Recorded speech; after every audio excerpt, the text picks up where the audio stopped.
A graça e a paz, meus amados e queridos irmãos em Cristo, beleza? Vamos aí para mais um vídeo, a última série do livro de Atos, tá? Só que agora eu não vou pegar da Bíblia em áudio, é um relato de uma pessoa que está relatando, tá lendo a Bíblia e está relatando. E eu recomendo a vocês, ó, é a última parte do livro de Atos, tá? E aqui, ó, eu vou começar do capítulo 17 e o versículo de 1 até... Aí ele vai passar de 1, vai vir aqui em Bereia até o versículo 15. Aí depois em Atenas, Paulo em Atenas do versículo 6, pega esses dois versículos, tá?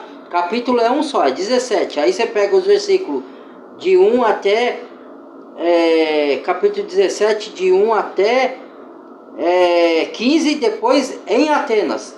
Porque aqui tá aqui o Evangelho em Tessalônica, que começa no capítulo 17, tá? Evangelho em Tessalônica até o capítulo 15, porque aí do 10 até o 15, não, minto, recapitulando, irmãos, ó, vai ser o Evangelho em Tessalônica, capítulo 1 até capítulo 17, versículo 1 até o versículo 9, certo? Aí de 10 em diante é em Bereia, aí do 10 vai até o 15, aí depois em Atenas, do capítulo do versículo 16, do mesmo capítulo 17, versículo 16 até o versículo 29, tá bom?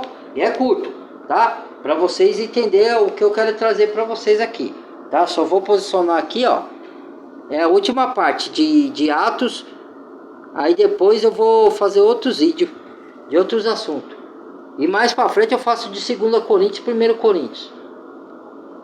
Atos capítulo 17.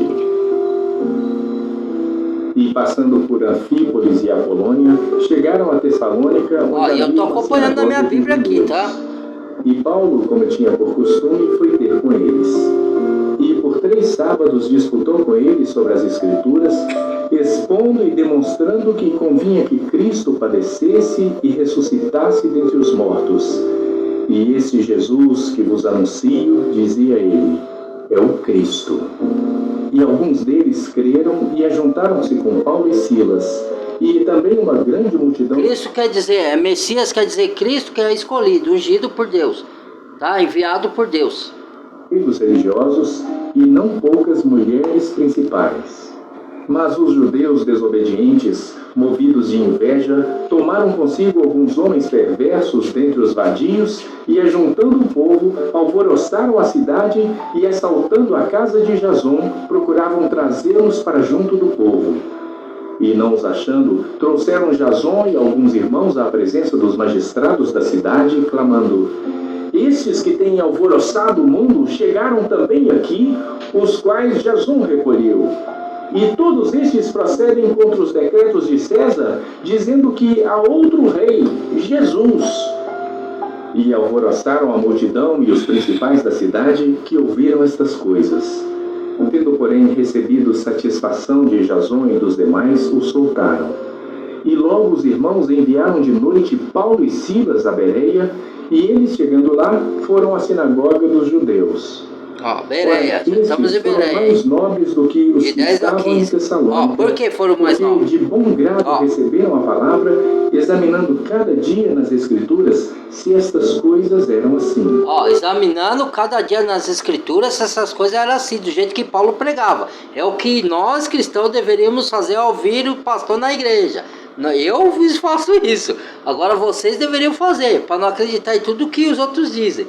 Se Paulo, que era um dos maiores apóstolos, os de Bereia foram comparados se nas Escrituras que Paulo falava era daquele jeito mesmo, por isso que eles foram chamados de mais nobres. Sorte que creram muitos deles, e também mulheres gregas da classe nobre, e não poucos homens.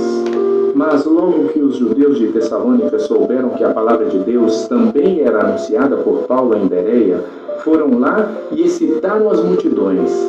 No mesmo instante, os irmãos mandaram a Paulo que sua Bíblia para comparar se está de acordo com o que ele está falando aí. Eu estou acompanhando aqui, está tudo certo. O levaram até Atenas e, recebendo ordem para que Silas e Timóteo fossem ter com ele, o mais depressa possível, partiram. E enquanto Paulo os esperava em Atenas, o seu espírito se agitava em si mesmo, vendo a cidade tão entregue à idolatria. De sorte que disputavam na sinagoga com os judeus. Tão entregue à idolatria porque eles tinham vários deuses lá em Atenas, tá? Eles serviam a vários deuses. E aí é onde Paulo vai chegar, ó. Espere aí. E todos os dias na praça com os que se apresentavam. E alguns dos filósofos epicureus e estoicos contendiam com ele, e uns diziam: que quer dizer este tagarela? E outros: parece que é pregador de deuses estranhos. Olha aí, ó. Muita gente fala assim, ó, o homem sábio é aquele que fica quieto, irmãos. Mas Paulo era o grande homem sábio da parte de Deus e chamava ele de tagarela. Ele falava demais, então. É mais uma prova do que eu digo que, como Deus fala de falar demais, não é o tanto de palavras. É você falar a coisa certa na hora certa e não falar coisa que você não entende. Por isso que Tiago, nas cartas de Tiago, irmãos, falou assim, ó. Saiba refrear a língua. Aí fala das mulheres que ficam de casa em casa, ociosas, fuxicando, falando que não deve. Ou então... para você não contar as suas coisas pessoais para todo mundo. Aquilo que Deus te revela, as bênçãos que Deus tem para você, antes que ela acontecer, ficar falando. E não ficar falando mal dos outros. E não ficar... se você não entende do assunto, porque Paulo não, carta de Tiago falou assim, ó. Tô falando de Atos, mas eu tô dando uma pitaca de Tiago aqui porque é um assunto conveniente. Então o Tiago falou assim, ó. Seja tardio para falar e longânimo para ouvir. Por quê? Porque você ainda precisa aprender. Para você passar a falar, primeiro você tem que ouvir. Então seja tardio para falar, se você não entende do assunto, e longânimo para ouvir. Depois que você for longânimo para ouvir e tardio para falar, e você começa a falar. Não está falando que você não tem que você tem que ficar calado e não falar nada. Jesus pregava como? Calado? Entendeu? É isso que as pessoas não entendem. Aí, por que elas falam isso para mim? Porque às vezes eu falo coisas que vou supor, de uma coisa errada que eu não sei se a pessoa está fazendo, mas no meu vídeo eu falo e às vezes a pessoa do outro lado está fazendo e não quer reconhecer, então ela fala, ó, irmão, fica calado, ó. O homem sábio fica calado. Vai, pô, assumo os erros, pô. Não tô acusando ninguém, nem julgando ninguém, mas eu assumo meus erros quando eu erro. Então o que fala para ficar calado aqui é para você saber falar na hora certa e o que falar. E se você não sabe o que falar ou vai falar besteira, se cale-se, fique calado. E tem momentos que é para você falar e tem momentos que é para você ficar calado. Tem lugares que é para você sair mudo e entrar calado e sair mudo, como eu já fiz. E tem lugares que você pode falar, que o Espírito Santo te conduz a falar. É isso. Vamos lá. Porque lhes anunciava a Jesus e a ressurreição. E tomando, aí, ó, tagarela anunciava a Jesus. Dizendo, poderemos nós saber que nova doutrina é esta de que presta faz? Atenção, hein? Pois coisas estranhas nos trazes aos ouvidos. Queremos, pois, saber o que vem a ser isto.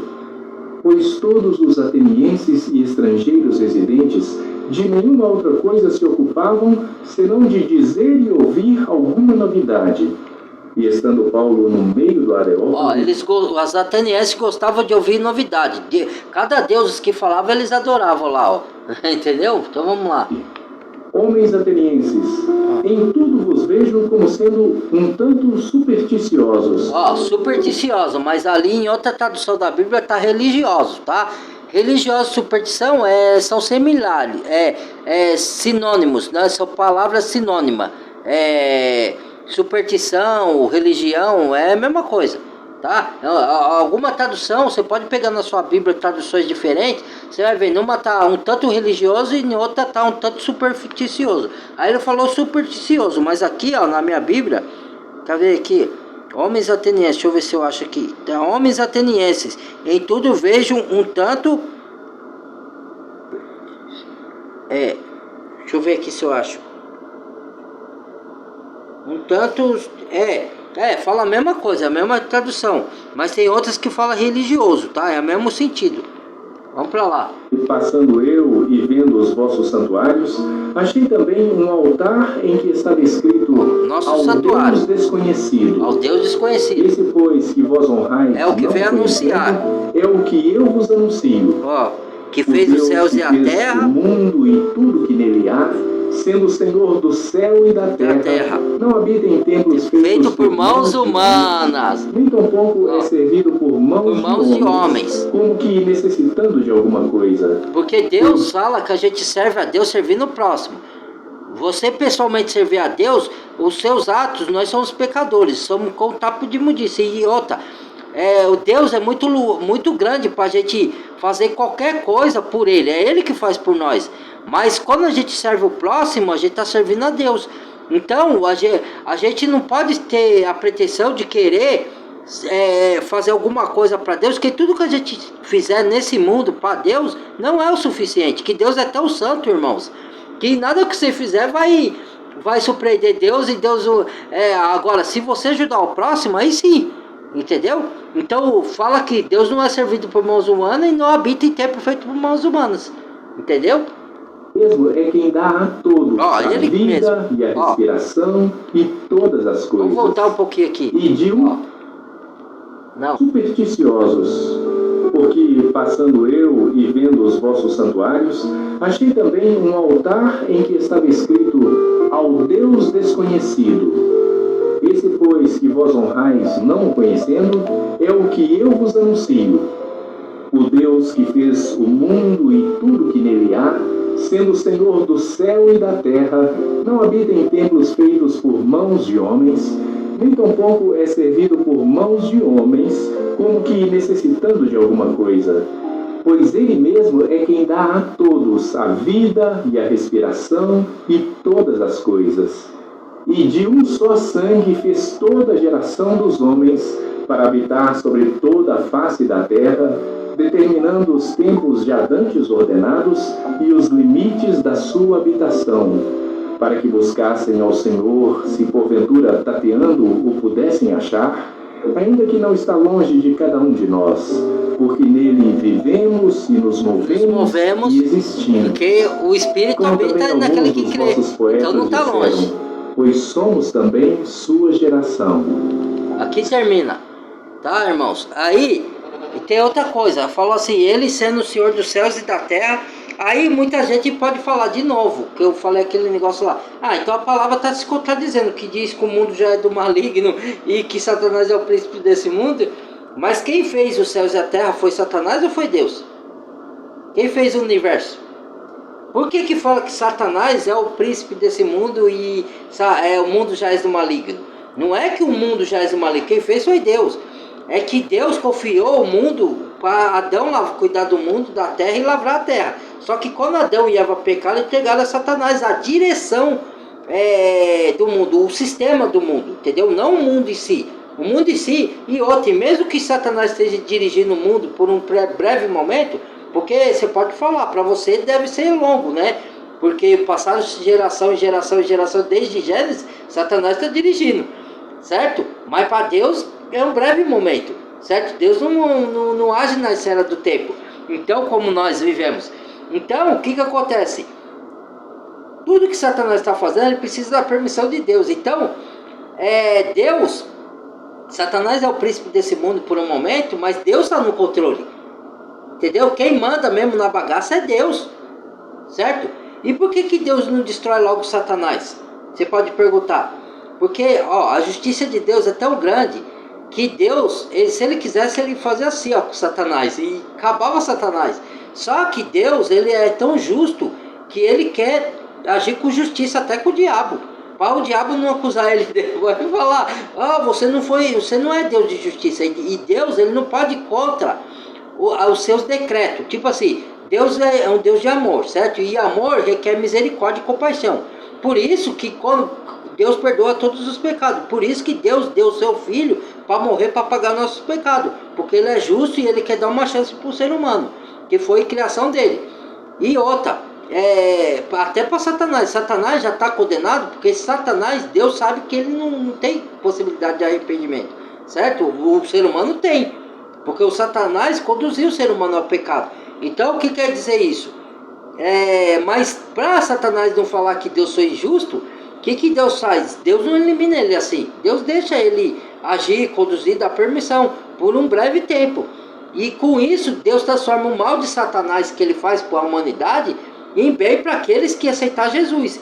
Então, quer dizer, nós hoje estamos sofrendo um pouco aqui por causa da maldade de que Satanás nos levou a cair em pecado, mas se você aceitar Jesus, mesmo a gente aceitando Jesus, nós vamos sofrer um pouco nesse mundo, mas Satanás vai ser condenado. Então Deus permite Satanás agir, mas Deus sempre dá vitória para os seus filhos aqui nesse mundo, certo? Deus sempre restaura.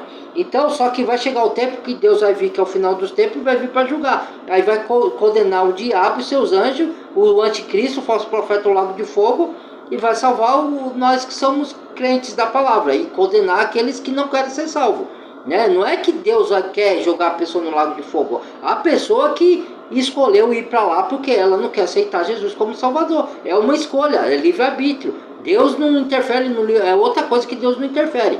Assim como Deus, ele tem que ser justo até com o diabo, certo? Para o diabo não falar que Deus foi injusto.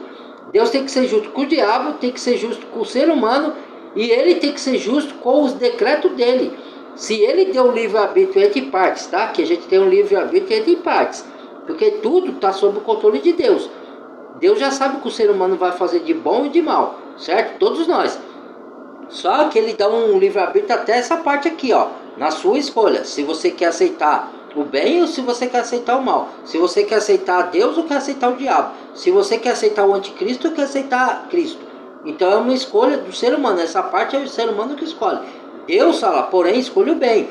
O meu espírito toca nos seus corações para você me aceitar. Mas a escolha de você aceitar a Deus ou não, parte de cada um, entendeu? Porque é o livre-arbítrio. Deus não pode forçar ninguém a aceitar ele, porque aí ele ia estar contra o próprio decreto do livre-arbítrio, entendeu? Então Deus, ele age no ser humano que quer aceitar ele. Aquele que não quer aceitar, ele dá o livre-arbítrio. Ele convida, ó, me aceite como seu salvador, mas ele não obriga, entendeu? Porque senão ele vai estar indo contra as coisas que ele mesmo instituiu, como o livre-arbítrio, por exemplo.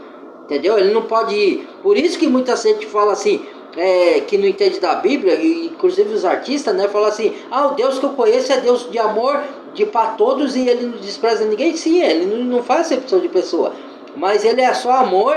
Deus não se ira, Deus não julga nações, Deus não condena ninguém. Então essa pessoa está falando bobagem, porque ela não sabe. Porque tanto Deus pode condenar, não condenar porque ele quer, condenar, quem se condena é a própria pessoa. Deus deixa a pessoa ir para o lago de fogo porque ela rejeita a Cristo como Salvador. Tanto que Deus deu o próprio Filho, o único Filho, para morrer por nós que somos pecadores, que fazemos coisas abomináveis lá atrás. Então, se a pessoa não aceita, Deus não pode revogar a justiça dela e condenar o mal. Se a pessoa decide escolher a escuridão, escolher o mal, o caminho errado, para fazer os seus pecados, e Deus tem que condenar o pecado, porque Deus não habita com o pecado. Se ele não condenar, ele vai estar indo contra a justiça dele, entendeu? Então nenhum decreto que Deus instituiu, ele pode ir contra. Nem contra o livre-arbítrio da escolha da pessoa, escolher o bem ou o mal, e nem contra a justiça dele, porque a justiça de Deus tem que condenar o pecado. Se ele não condenar o pecado, ele está indo contra a própria justiça dele. E aí ele não vai deixar de ser Deus, entendeu? Então é isso que as pessoas não entendem. Então, além de Deus ser amor, ele é Deus de justiça, e ele também deu o decreto do livre-arbítrio, entendeu? Então ninguém vai poder falar Deus foi injusto. Quem falar isso, aí essa pessoa está sendo injusta e mentirosa, porque Deus dá chance a todos. É a pessoa que não quer, ela decide não crer. É igual o diabo, entendeu? O diabo pode falar que Deus foi injusto, mas ele está sendo mentiroso, porque ele sempre foi pai da mentira. Porque Deus, se Deus fosse justo, já exterminava o diabo e seus anjos assim, ó, estalar de dedo. Porque Deus tem um poder imensurável. Então Deus é sádico, deixa nós sofrer. Não deixa você sofrer. Deus não avisou que não era para comer do fruto? Deus avisou que ia haver a morte, não avisou? O ser humano desobedeceu.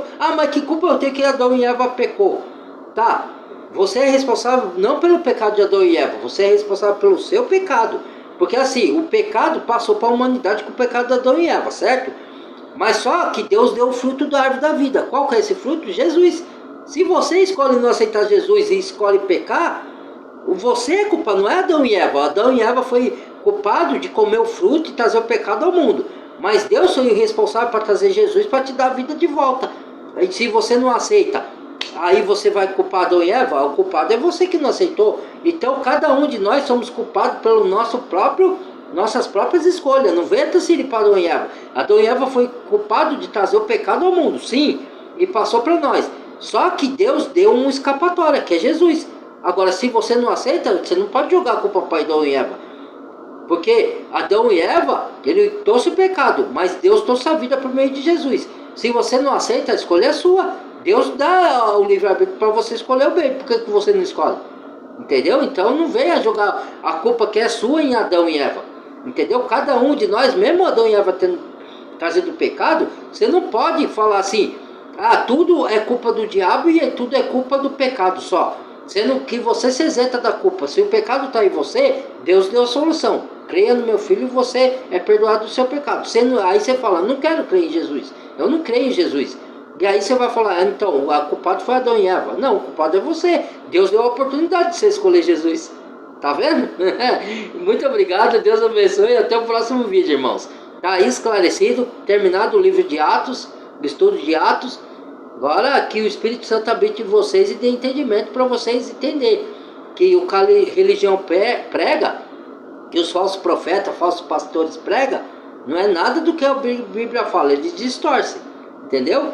Tem pastor honesto? Tem, mas é difícil, porque eu já disse, pastor é que aponta para Cristo, não é um líder que fica no púlpito, que fez o curso de teologia e prega nos tempos religiosos, porque o certo de falar, chamar esses lugares é templo religioso, não é igreja, que igreja não é um templo religioso, igreja é o corpo de Cristo, tá bom? Bem-vindo a novos inscritos, deixa o like, compartilha os vídeos para dar mais conhecimento e o algoritmo do YouTube reconhecer, badala o sininho de todos para receber as notificações e quem não é inscrito se inscreva, tá? Fui, tchau!